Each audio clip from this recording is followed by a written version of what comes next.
नवभारत नागपूर दिनांक 16 जून 2022. अग्रलेख रोजगार निर्मितीचा अग्निपथ. जगात तरुणांची संख्या सर्वाधिक असलेला देश म्हणून भारताकडे पाहिलं जातं. तुमच्या देशातील तरुणांमध्ये धाडस करण्याची प्रचंड इच्छा असते, मात्र त्यांच्या धाडसाला वाव आहे का, हा मोठा प्रश्न असतो असं म्हटलं जातं. आता तरुणांची सर्वात जास्त संख्या असलेल्या भारतामध्ये सरकारने तरुणांच्या धाडसाला थेट देशासाठी सैन्यात काम करण्याची संधी देणारी योजनाच जाहीर केली आहे. मोदी सरकारने बेरोजगारीचा प्रश्न सोडवण्याचा कार्यक्रम धडाक्यात सुरू केलाय.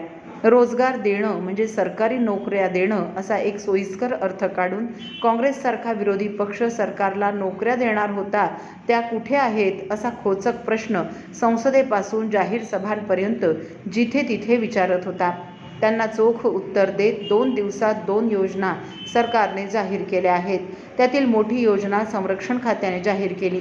संरक्षण मंत्री राजनाथ सिंह यांनी सैन्य दलात काम करण्याची इच्छा असणाऱ्या तरुणांसाठी अग्निपथ नावाची एक योजना जाहीर केली आहे. या योजनेत 17 ते 21 या वयोगटातील मुलं आणि मुली सहभागी होऊ शकतील. या योजनेत जे सैन्यात सामील होतील त्यांना अग्निवीर असं संबोधलं जाणार आहे. या वयातील युवा अवस्थेत देशासाठी समर्पित होऊन जाण्याची भावना मनात येत असते. अशा वयात सैन्यात काम करण्यापेक्षा दुसरं भाग्य ते काय असू शकतं. मात्र पूर्वी अशा वयात इच्छा असूनही सैन्यात भरती होणं सोपं नसायचं. सैन्यात भरती होण्याची प्रक्रिया माहीत नसणं, प्रक्रिया माहीत झाली तरी त्यातील मापदंडात न बसणं, अशा अनेक गोष्टींमुळे अनेक तरुण इच्छा असूनही सैन्यात दाखल होऊ शकत नव्हते. आता ती प्रक्रिया सुलभ केली आहे. अग्निपथ योजनेतून 4 वर्षांकरिता सैन्यात दाखल होता येईल. 10वी आणि 12वी उत्तीर्ण विद्यार्थी या सेवेला पात्र असू शकतील असं म्हटलंय. अग्निपथमध्ये सामील होणाऱ्या अग्निवीराला पहिल्या वर्षी दरमहा 30,000 रुपये, पुढे अनुक्रमे 33,000, 36,500, 40,000 असं वेतन मिळत जाईल. यातील काही भाग बचत करून सरकार त्यामध्ये तितकीच रक्कम मिसळून सेवा संपवताना व्याजासह करमुक्त 11.71 लाख रुपये देणार आहे. सेवा करीत असताना जखमी झाला किंवा हौतात्म्य आलं तर त्याचे वेगळे आर्थिक मदतीचं नियोजन सरकारने केलंय. सैन्यातील सेवेसाठी अग्निवीरांची निवड झाल्यानंतर 6 महिने एक खडतर प्रशिक्षण पूर्ण करावं लागणार आहे. त्यानंतर काम सुरू होईल. प्रशिक्षणाचे 6 महिने सेवेच्या 4 वर्षांतीलच राहणार आहेत. 4 वर्षांनंतर सेवा संपल्यानंतर या अग्निवीरांना राज्य आणि केंद्र सरकारच्या नोकर भरतीमध्ये प्राधान्य दिलं जाईल. 25% अग्निवीर सेना दलातच सामावून घेतले जाणार आहेत. योजना सुरू होताच पहिल्याच वर्षी 46,000 अग्निवीरांची भरती करण्यात येणार असल्याचं राजनाथ सिंह यांनी जाहीर केलं. सीमेवर लढण्याशिवाय सैन्यात लिपिक, भंडारपाल, ट्रेडमॅन, परिचर सहाय्यक अशी वेगवेगळी बरीच पदं आहेत. त्या पदांवरही आता नियमित भरती न होता अग्निवीर योजनेतून तरुणांना संधी मिळणार आहे. या योजनेत सरकारलाही मोठा फायदा आहे. सैन्य दलावर होणाऱ्या खर्चात कपात होईल. पेन्शनचा खर्च राहणार नाही. पगारावरचा खर्च कमी होईल. सैन्य दलाचं सरासरी वय कमी होईल. धाडसी तरुण सैन्यात काम करतील. या योजनेमुळे देशातील देशभक्त युवकांना देशासाठी काम करण्याची मोठी संधी प्राप्त होणार आहे. इस्रायलसारख्या देशात अन्य कामं करत केवळ देशप्रेम म्हणून सैन्यात काम करणाऱ्या नागरिकांची माहिती नेहमीच चर्चेत असते. भारतातही नागरिकांना देशासाठी थेट सीमेवर काम करण्याची संधी मिळेल. देशभक्ती केवळ शब्दांतून नव्हे तर प्रत्यक्ष कृतीतून मर्यादित काळ काम करीत सिद्ध करण्याची एक संधी युवकांना मिळणार आहे. सामाजिक शिस्त आणि देशभक्ती याबाबतचे आदर्श समाजात गावोगावी या अग्निवीरांच्या रूपाने निर्माण होतील. त्याचाही चांगला परिणाम समाजावर होईल. अग्निवीर योजनेमुळे सरकारचा संरक्षणावरचा खर्च किती कमी होईल हे विचारलं असता संरक्षण मंत्री राजनाथ सिंह यांनी दिलेलं उत्तर महत्त्वाचं आहे. ते म्हणाले, सशस्त्र सेना दलाला आम्ही बचतीचा विषय म्हणून कधीच पाहत नाही. या योजनेसाठी जितका म्हणून खर्च लागेल तो करण्याची सरकारची तयारी आहे. आमचं ध्येय देशाच्या सीमा सुरक्षित असल्या पाहिजेत हे आहे. त्यासाठी खर्च ही समस्या कधीच असू शकत नाही.